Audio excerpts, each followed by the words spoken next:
After the Knicks' overtime win against the Atlanta Hawks on Wednesday night, RJ Barrett said that Coach Tom Thibodeau better be in the running for NBA Coach of the Year. But with a lot of teams surging or continuing to surge, who is the league's front runner?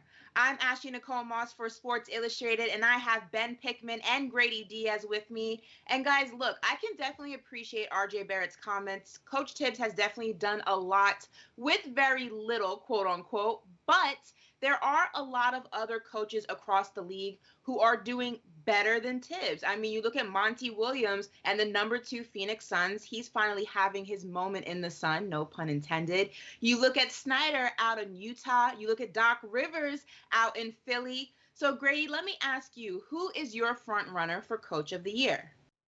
Ashley, I think it's always important to give credit where it's due, and what Tibbs has done with the Knicks deserves a round of applause for sure. But Quinn Snyder is hands down my favorite for Coach of the Year. With less than a month left in the regular season, Utah's record is 44-15. To go from sixth place last season to #1 in the Western Conference is a huge accomplishment that I don't think anybody should be overlooking. What's even more impressive is that the Jazz still look like the Jazz without Donovan Mitchell, who was out with a sprained ankle. And according to 538, the Jazz are projected to finish the season with the best record and win in the West by 4 games. Coach Snyder was nominated for Coach of the Year back in 2018, and I think hands down he should be Coach of the Year.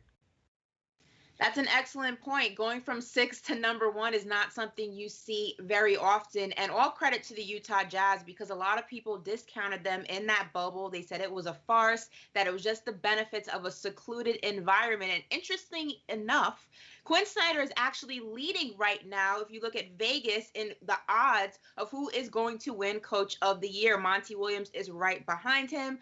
My coach, Tom Thibodeau of the New York Knicks, is sitting at 3rd, and Doc Rivers is at #4. So there's a lot of competition for this award. But Ben, I need to ask you, who is your front runner for Coach of the Year?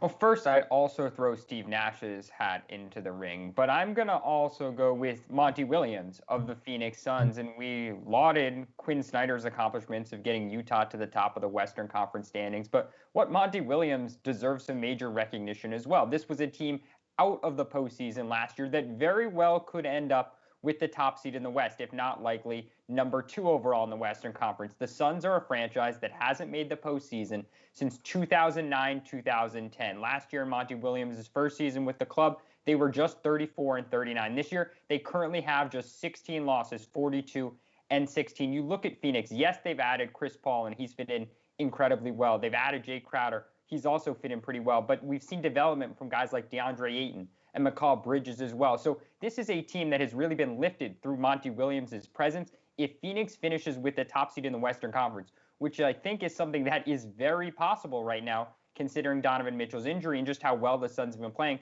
I don't know how you don't give this to Monty Williams. You know, he's fully deserving. So is Quinn Snyder. But the Suns' jump is, to me, the most impressive of any team in the league right now.